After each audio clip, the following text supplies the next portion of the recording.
The first segment is really about talking to these gentlemen as individuals who have been active participants in the 10x uh, context and narrative. So I'd like to first give them some time to give them their view of what they see happening, how they're looking at things from where they're sitting, not necessarily representing the companies or the verticals that they kind of come from, but just your view. And maybe Ravi, we can start with you. Just a very high level, how are you seeing this evolve? Where is this going as we speak? So before that, I think I'll just touch base on what I have done so that there is a context to what I'm talking about, right? So I work in the IoT space for last, I would say, 8 years. I worked at Tyco Retail Solutions, which is a large IoT-based company, hardware company, and recently at Zebra Technologies. And right now I'm working for Target Corporation. So I think, again, all 8 years in supply chain and in retail side of things. So what we are seeing is that again, we talk about 10x or 5x or 6x, right? Whatever it is, I think it's all based upon the use case. Like what I've seen in last 8 years is we have done many pilots. Again, as a technology vendor, we have done many kind of pilots. And wherever it is successful, it is based upon the value of the use case. Like, and then again, a lot of times what happens is we get calls from customers and said like, hey, look, I need to do an IoT project. And I think being a vendor, we are eager to kind of get the business and then we do it. But I think we have learned over a period of time saying that, hey, look, that's not what it is. End of the day, you need to kind of educate the customer to say that don't do it because you are fear of losing out, but really do it for the use case. And again, when I joined Target, I could actually see the other side of the story, right? When being a vendor, I think you get a different frame of reference. Being a part of a large retailer, you get a different frame of reference. Then I said, like, hey, if I had to ever go back as a vendor, I'll do things differently, right?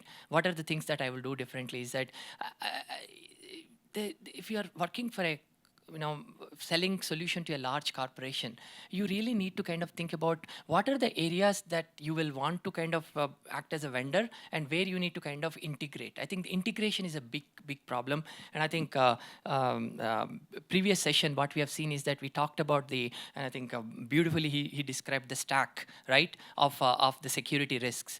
So when you're working with a large corporation, you need to really think about, hey, when I'm a vendor, I need to really focus on the hardware side. I need to focus on the adaptability of that, supportability of that, rather than worrying about the application stack. I think most of the vendors that I have seen, or even the startups in this current form and shape, they're all focused on building, hey, I'll get a sensor from China, I'll get something from hardware from somewhere, I'll integrate that, and I will build a stack on the top. But large corporations like Target, we already have an amazing stack. We are a technology company. We don't want your software stack. We want your hardware sensor, a smart sensor. So I think that is where I would like to kind of leave the thought here to say that if you want to really think about 10x, you would rather focus on the use case, focus on the, what is the customers really need. Again, if you're targeting a medium, small customer, yes, you need to do the full stack. But if you are really want a 10x and want to work with large corporations where there's large volumes of sensors can be deployed, focus on the hardware, focus on the sensor, and just provide enough data so that they'll take advantage of it and they run on their stack rather than taking your stack. Sure. Thanks, Ravi. I think that's very insightful. So just to set the context for all of you guys, when we look at the IoT opportunity from a large enterprise standpoint, and what's common to all of us on the stage is that we come from large organizations, right? The challenges are very different because like Ravi's mentioned, for us, it's a lot about joining dots and making sure that we scale as fast as any of the other startups in that sense. So with that, I bring you back to the conversation, and maybe I can pass on to Sai, who can give us his perspective. Good afternoon, all. So essentially, I come from a services organization, as you know. But of course, if you have attended Professor Sawhney's presentation yesterday, services to product. So, I mean, there is a movement. There is an in-between stage where we use products to actually accelerate our services. Eventually, we might, probably get products much more than what we think we should. So that's where we are. But specifically focusing on IoT, we typically use like 5 beacons. What I would say, 3 of them are more for solving something to the front, and 2 of them are something to support your back. So I think most of the panelists from morning have covered most of those topics, like what Ravi just mentioned, the use case. So when we pick use cases, we typically we have kind of coined some jargon words so that it kind of gives some thought process to people. So one of them that we call as bringing life to things is IoT. Is if the things were able to talk, were able to communicate to us to say whether they have got problems or how do you communicate or is there a way to take action. That's the first aspect of it. And then when you come to the solution part, we give the right of refusal to the machine. So we call this as the machine first delivery model, so that the machine can take a decision before a human can. Of course, there are challenges to this in the sense that when we start talking about the technology, that's the second part, on how you use technology or AI, which is mixed along with IoT. The fundamental thing with AI is the non-deterministic nature of the problem. Sometimes you need to bring the human in loop to kind of close the gap. So that's one of them. And the other portion I think we talked about in the morning panel discussions is what is the edge versus cloud. And there's a lot of other problems as to where you actually break it, where do you push things to the edge versus how much you'll do in the cloud. So those are a couple of things, and especially when you pick technology, what is the technology you use and how long that has a roadmap. For example, using a lot of open source, and how long you might kind of get invested in those. For example, if anybody, I'm sure Ravi will appreciate the flash that was there in retail, just vanished when you got iPhones, right? So if you pick the technology, it should have a long-term view about things so that you are invested in that. It cannot dump something and then walk away from it. That's the second most important part. The third part, of course, is partnership. So you can't do everything on your own. And so you have to have a lot of partnership, and that I think we talked about in the morning. The other two, which I was talking about, which is going to support us at the back, is again what was covered by Rajesh a few minutes ago on the security, and especially on privacy, because that becomes another aspect, very, very key in terms of use cases, which we don't realize that the minute you start putting a camera and taking a photograph of somebody or video, you might be infringing, and then that can actually pull you down. And if you're a startup, that becomes that much more difficult. You won't be able to take a legal action on that. So please be aware of the the privacy regulations that are there, the GDPR or the Senate Bill 327 or whatever, the California one, which is coming in Jan. So you have to be aware of what the global ones are, though you're doing this for India. Though Indian rules on privacy is still not formally done. And I don't know, someday they might do that. So that's the fourth part. The fifth part is around having intellectual property. Unless you have an intellectual property, because as soon as you solve something with IoT, there's a lot of, what you call benefits that you get. And everybody wants to, eat that pound of flesh. So if you're a platform player, then the person who has data says that it is mine. A person who has algorithm says it is mine. A device guy says it's mine. So you will start, getting into a kind of an IP situation. So that's the fifth part that we typically use from a beacon perspective. So that's probably what I would like to cover. Thanks, Sai. Moving on to Kiran. Your quick take on the situation. Thanks, everybody. So we are a platform company. We provide hardware platforms. To enable a startup or even a small mid-sized company, to scale up, grow 10x, what have we done in India? I moved back to India in 2015. I was used to supporting very, very large corporations who, the minimum run they would do was 100 million phones. I came here, I took up this job to support startups. I thought I could help them build hardware fairly easily because I knew a lot. When I came to India, I realized it's hard to buy a resistor or a capacitor or even connectors here. It was extremely hard. The first year we ran an incubation center. We incubated 10 startups. Not one of them built a product. It was an utter failure, but we learned a lot. We learned what were the problems in our country and how, as Qualcomm, even though as big as we are, what we need to do to help startups in our country. So we went back to the drawing board. We saw what were the capabilities in our country, and we set a target for ourselves. We said 2 days we should be able to give all the tools required for a startup to start working on a platform. In 20 days, complete a full prototype, and 200 days build a product. We thought it was a very far-fetched dream. But at around the same time, we also learned some more things that even though Qualcomm tapes out 10 chips a year, the typical life cycle of a phone is between 12 to 18 months. But IoT products live for between 4 to 15, 20 years. So you always don't need the latest and the greatest technology. We went back to our, to our management and identified a few platforms that will be critical for enabling IoT solutions. And we worked with our vendors to build large platforms for five different platforms for very, very different use cases, and to scale it across the world. So because of this, we were able to bring a lot of cost effectiveness. And we also had our partners do the delivery. For large companies like Qualcomm and ourselves or many other large companies, giving out these platforms, giving hardware, giving software is very, very difficult. We have way too many regulations. It's extremely hard to work with a startup without them signing about 100 different forms before we can even let them into our office. So starting from hardware efficiency, starting to processes, to regulations, we work with all our vendors. And now this year, 14 of our startups have actually built products, and they've actually gone commercial. So we've actually achieved 2-day onboarding, a 20-day prototyping, and in about 200 days, build a fairly, very, very reasonable product out there. So that's what we do, and that is how we are helping our startups scale and potentially reach 10x, rather than they go buy a copycat or unsecured device or an old device from China or use a hobby device to build the products, which have so many vulnerabilities. Thanks. Venki, your take. Sure. So I'll take a little bit different because we are an IT company, technology services, and we are a system integrator. So what I'll talk about more is from the industry standpoint. Ravi talked about retail, so I'll take the other big industry which is adopting IoT, which is manufacturing industrial, right? That's one of the hats that I wear.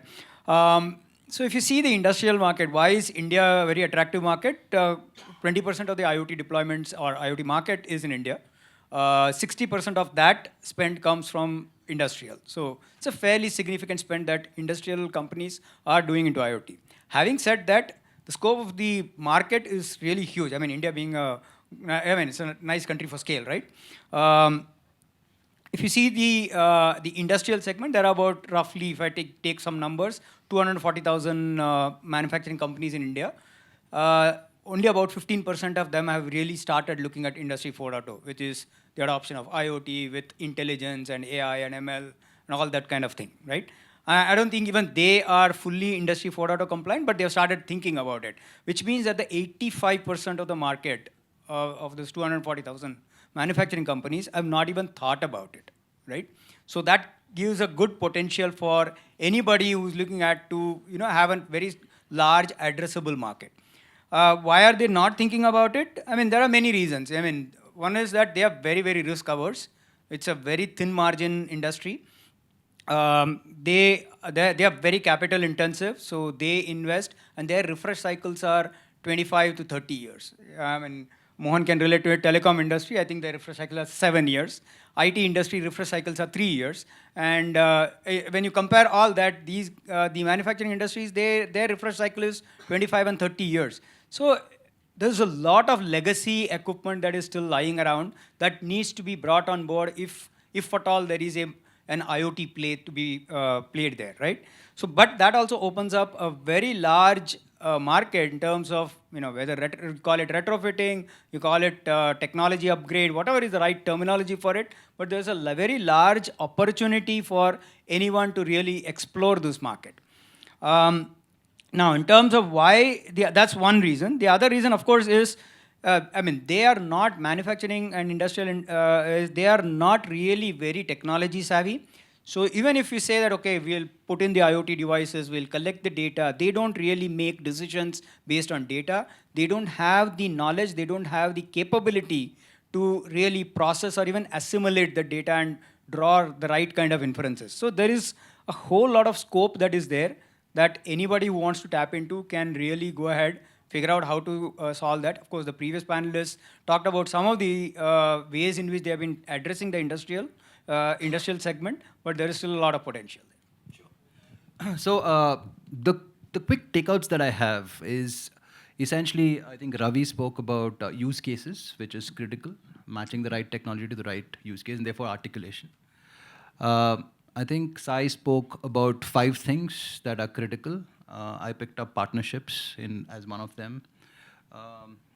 Kiran spoke a lot about how he's trying, and he and his company are trying to solve for startups, and risk as one of the items for scale. So that brings us to pretty much getting a quick sense of what these gentlemen think. And I'll just give it a pause here to see if there are any questions. If there are no questions, we can move on to the theme of the conversation, which is about challenges, which I think is an interesting area to be in. And this time I'll take it from here, from Venki. If you want to really quickly talk about maybe the top big challenges to 10x scale. And I would urge you to draw from your vertical experience and give us a perspective around what you think is challenging for us to reach the scale at the speed that we want to. Sure. So I did talk about part of it in the prep when I just mentioned a few things, right? One is this industry itself with manufacturing as a focus. That industry itself is a very risk-averse and very, very legacy-rich organization. So it's always difficult to bring them up to speed on new technologies. They are not the first ones. They're always looking at, okay, where else have you done this?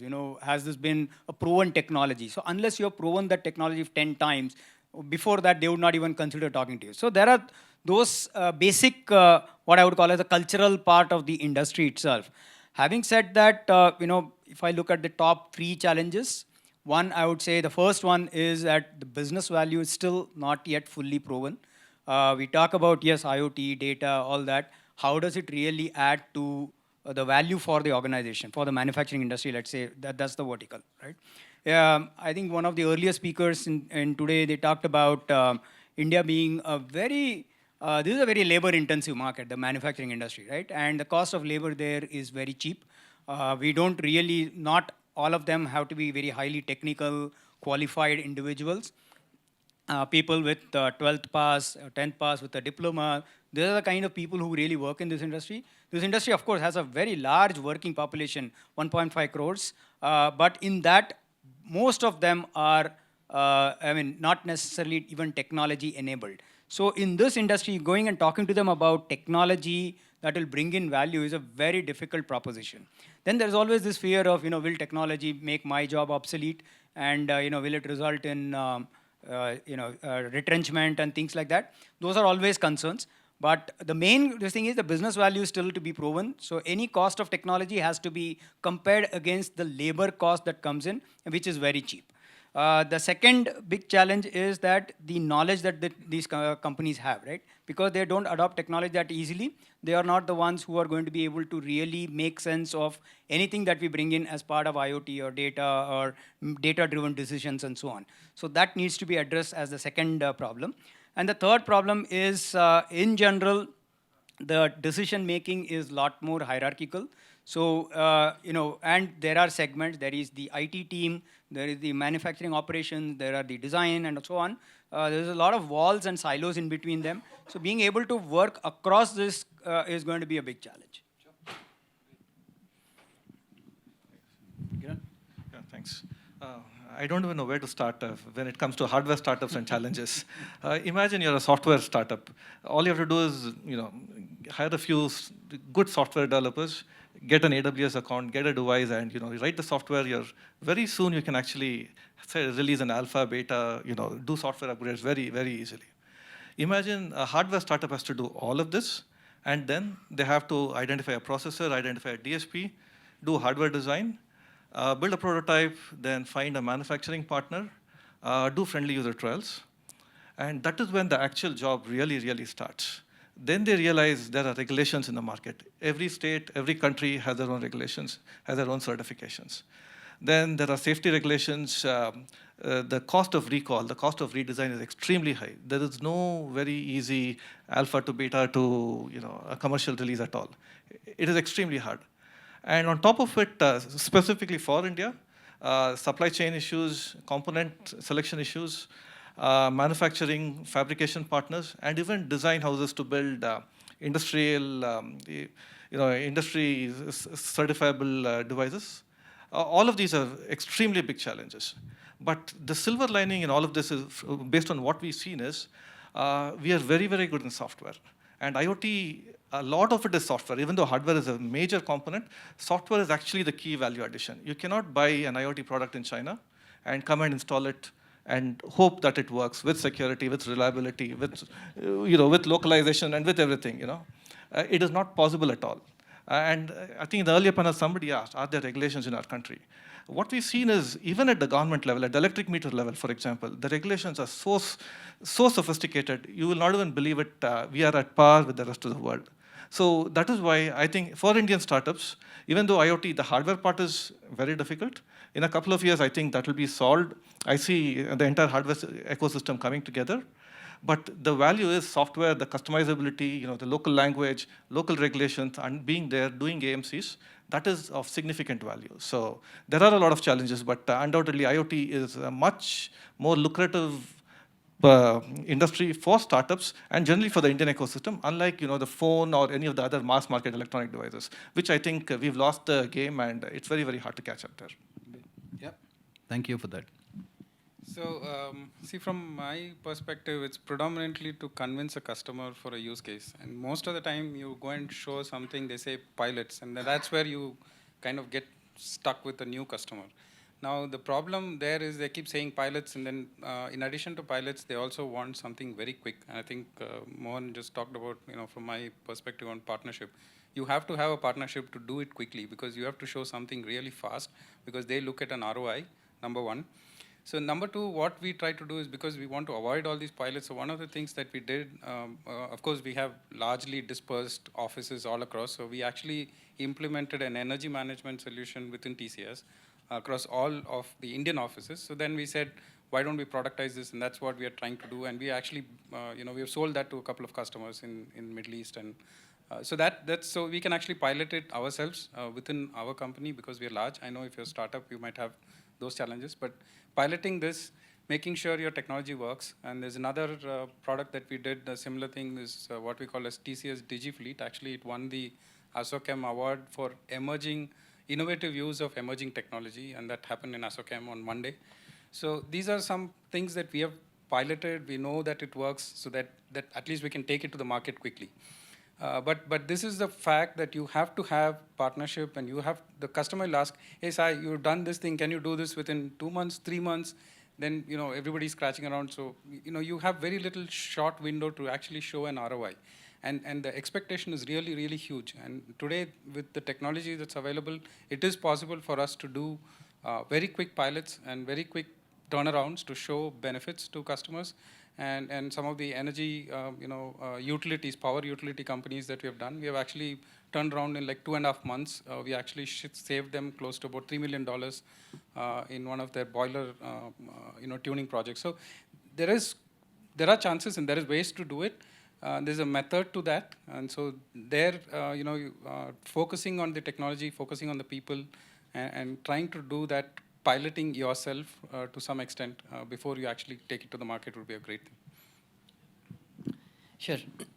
So from my perspective, I think, again, talking from a target corporation point of view, right? If I look at my company, how we do it, I think don't want to talk about challenges. I want to talk about opportunities.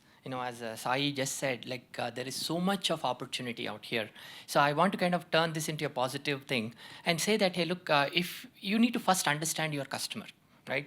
So I think that is what is, I think we see that as a challenge when we work with vendors or startups, right? So if you look at from a retail perspective, again, talking from a target and a whole retail market point of view, if you look at sales associate, plays a critical role in the store.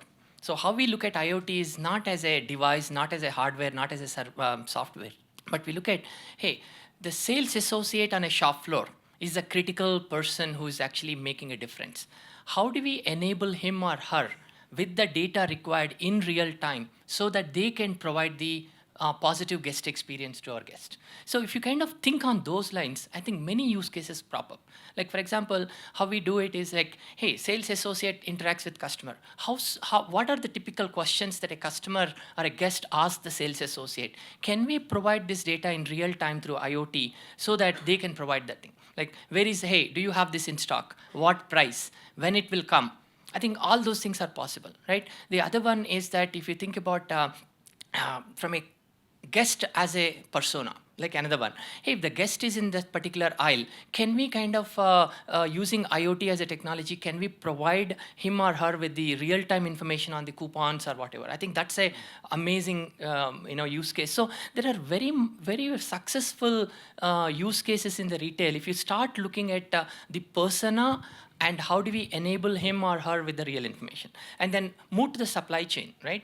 Like for example, the trucks actually, typical truck moves with like 30% of air.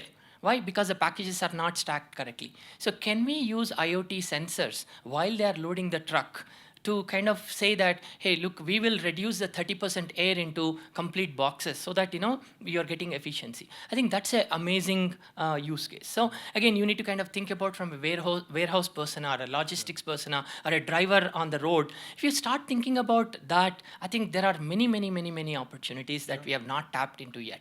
Right? That's one I want to write. Second thing is that, I think especially from a, again, because I work in the accelerator space, there are many, many corporate accelerators. I think we need to kind of, again, if you're a startup or if you're a small vendor, you can take advantage of that accelerator platform to test out the solutions that you have in a very quick way. And again, I'm glad that I'm in this panel with Kiran, because now I know that, hey, if I need any hardware help, I know where to go, right? That's a collaboration that I'm talking about.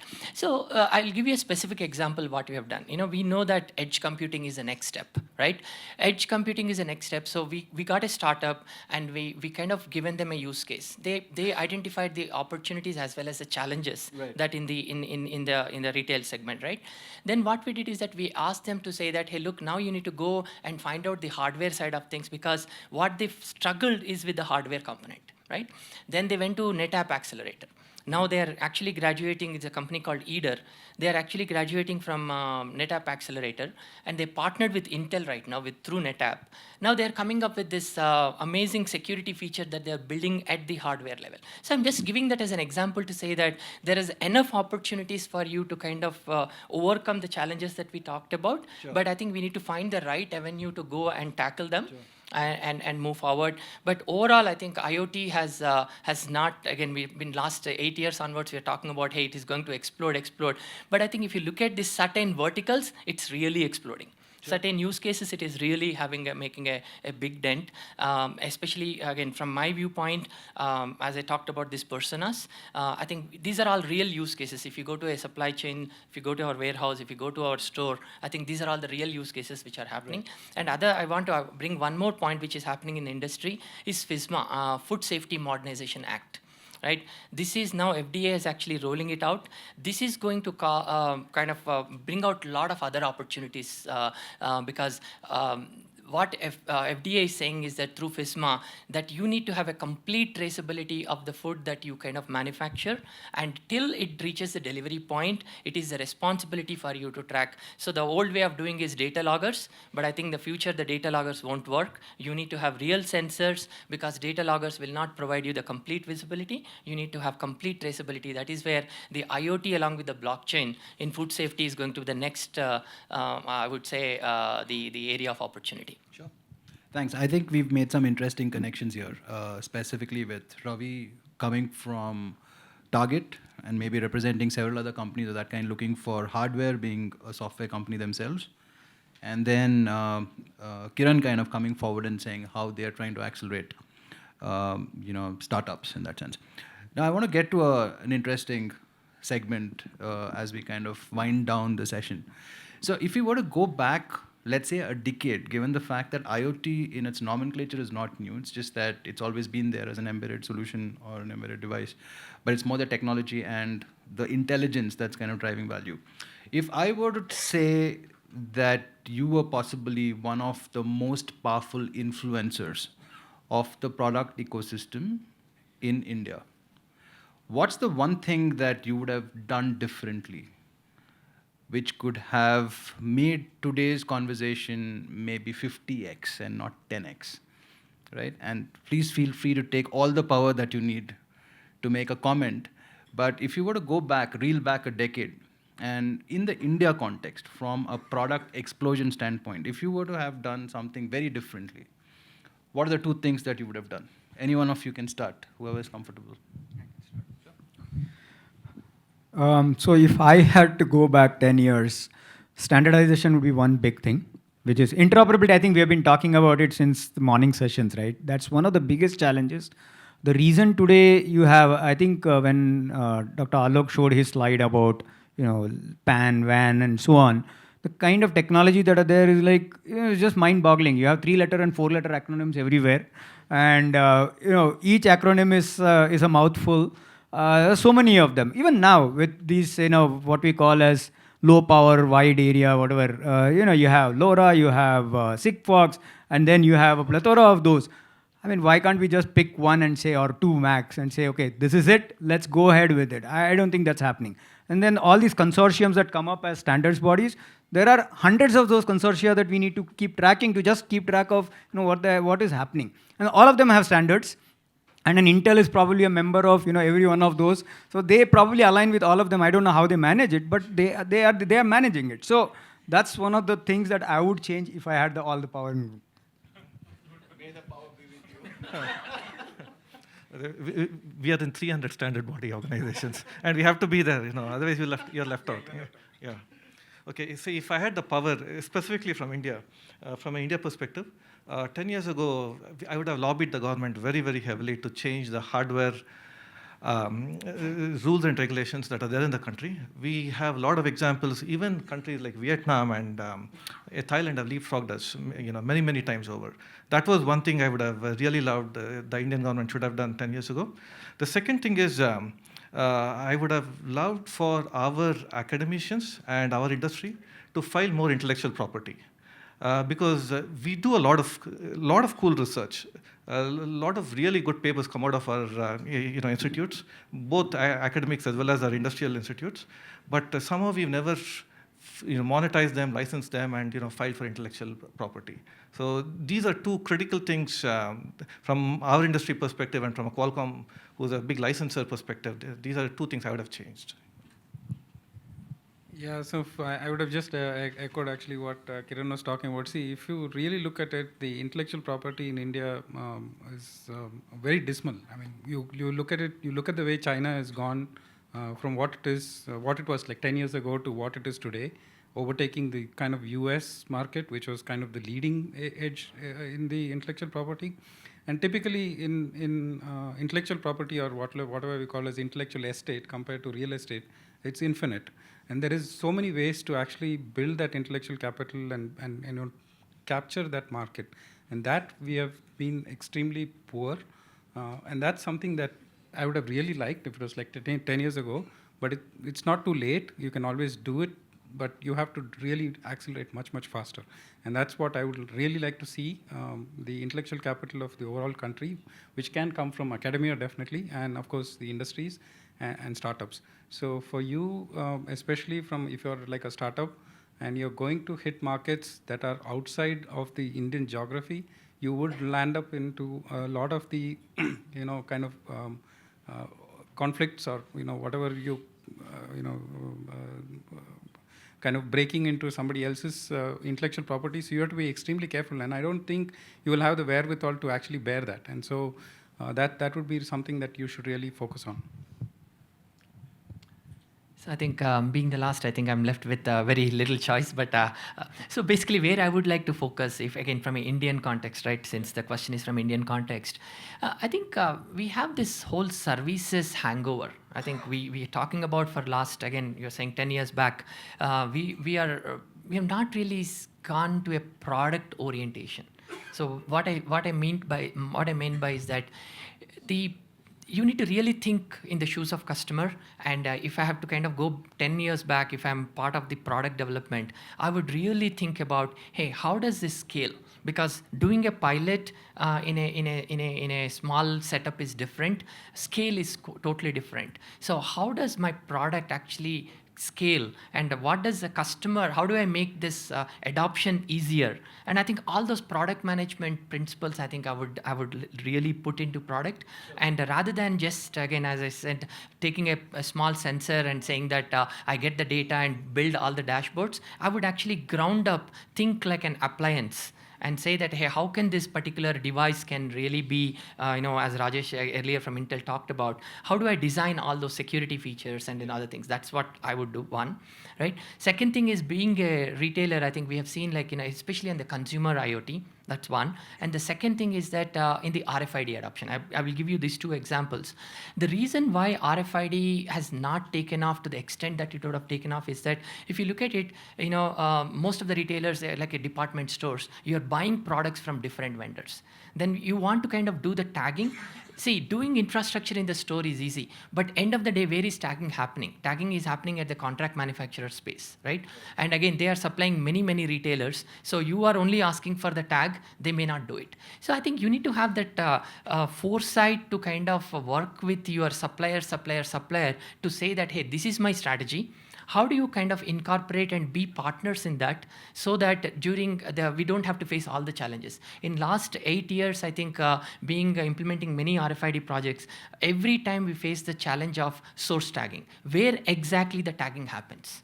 Like, that means where the sensor, the IoT sensor, will be placed on the apparel or on the device. So that is where, when we did our private brands, I think it was easy to kind of do the RFID tagging because we own the supply chain. So I think something that to think about how interoperability, right? We also think about where exactly is getting manufactured. At the time of manufacturing, can we put the sensor into that product? I think once we start thinking about on those lines and make it cost effective, I think the adoption of the consumer IoT as well as in the industrial side, it will become easy, so that you don't have to retrofit a sensor on a particular product. Great, thanks, gentlemen. Some quick takeaways for me. I think I like this point that Ravi's made around service hangover. We are still a very service-dominated country, and we're very proud of that. But I'm just saying that given the scale, that the potential that exists, I think it's maybe time to start re-looking at some of these things. I also like these great points that were made around IP by SAI. I think that's definitely an area where India can step it up. It's not like we are not thinking as much as the rest of the world, but it's more about taking that thinking further, publishing more, and all of that. So the role from academia, etc. Great points again from Kiran around getting standardization into place, not having so many different forums in that sense, and then bring them all together. So all in all, it was, to my mind, it was a great session, so to speak. We are now open for questions. We've got exactly 5 minutes. So if anyone's got, we can take a couple of questions. I would request you not to make comments, but just ask a question so more people can get to ask questions, please. Yeah. Can you hear me? You directing it at anyone specific, or? Is that on? It's on, it's on. Yeah. Okay, so directly to the question. So I have this business proposition and prototype. It's like a chicken and egg situation, So somebody says to me, who the hell asked you to make the prototype? Have you nailed the business prop first? Okay. Then the problem is when you're trying to nail the business prop, right? If you're trying to talk to the candidate customers and all that, they wouldn't talk to you. They won't give you insights unless you have something to show to them. So small players like me, when you start off, with some idea, we always have this challenge of understanding how do we deal with the situation, especially in the hardware product side. Because making a prototype is not like you sit in the garage and over the week you have something to show. Got to spend money on it. A lot of thing goes into it, and then you might realize that you haven't got the business proposition right at all. Right? So there's always this chicken and egg. Okay, this or that, and that or this, and both cost money. And nobody's going to talk to you unless they have something clearly visible I have to offer. Even to give that insights. I mean, those talk over coffee and beer. They say, I'll just give an example. I was talking to restaurant owners, trying to understand certain particular aspect of it. All of them cribbed of pilferage. All of them cribbed of pilferage, right? But the thing is, none of them are doing anything about fixing that problem. And there's a particular reason Sorry, what's your question? Question is this chicken and egg issue, because this. Do you want anyone specific to answer that question on the panel? Not You really. wanna take Anybody that, can Kiran? take it. Yeah. It's about this chicken and egg issue. How do we deal with, since we're talking about models? I meet at least 5 startups on a daily basis. So one of the first things I tell a startup is go to Alibaba and see what is selling. Okay, if it is selling well, then they're solving somebody's problem actually. And then if you want to build a startup, you have to have at least 2 to 3x value over what is already being sold. Don't try to make the same thing. So specifically to your retail case, there are a lot of computer vision, tag-based, a lot of solutions. But there's an inertia for whoever to use it because it is cumbersome, it is costly, the return on investment is probably not there, security, many other issues. So the solution, the problem I understand, and hardware is hard in that sense, but there are no easy solutions. Hardware is extremely hard. Okay, and the returns are also very, very high. If you get it right. So best is see what is out there and see if your idea and your value will actually make the product 2x or 3x better than what is out there. Any other question? We have exactly 2 minutes. Yeah. I just want to add to what Kiran said. I think it's not the problem that I think go back to the idea. I think as Kiran said, and I think there are many avenues. You don't have to spend your money right now. Again, I go back to the amazing ecosystem that we have in India. I think you need to find the right accelerator and pitch to them, and you will get not only the funds to kind of work on your idea, but you will get amazing support from the corporations to help you with their domain knowledge and the technical knowledge. So I think I would encourage you highly to do that. But for that you need to have an excellent idea, as Kiran said, so that you can pitch it right. Thanks. You have a question? Hi. Shall I take? Yeah. The question to Mr. Kiran. The thing is that, we have a platform of agri-value chain. So we want to work on, I'm just amazed to understand from you that you have been working with the startups in terms of building the hardware. That is where, how do I start with you? I can take it offline. Actually. That's better right. I take it. Super. Yeah. One more question from you. Yeah, I just want to follow up on the first answer what you guys gave. Why does India ecosystem is not open for early seeding? Because I know at least 4 or 5 people who pitched in Bangalore, Chennai, Delhi, everywhere, came back to Bay Area, the same pitch, same slides. They got early seeding in 1-2 discussions. At least the same thing happening to us. So that's what I'm trying to understand, why India is not open. We talk about an amazing ecosystem, great, everything is good, because we have the right minds. That's the reason, one of the reasons is at least, myself I have 2 patents, my partner has 7. I have friends who are supposed to partners, they have 7 patents, everybody in Bay Area. The only reason is I'm not getting money in India, why do I file patent in India? I can go to US, file a patent, I get the funding next day. So I just want to understand why. I think we should ask this question to the next panel. Yeah, there's an interesting panel coming up. So so I think, do you guys want to respond to that? So I think you should stay, and you should get the others to stay as well. There's a very interesting session that we're doing immediately after, which is around the funding for IoT startups and how much of it is myth and how much of it is reality and all of that. So thank you guys. Thank you so much. I think we're right on time. And sets the stage, as somebody was just mentioning. Thanks you, gentlemen, it's been great working with you guys, and thank you for being a good audience.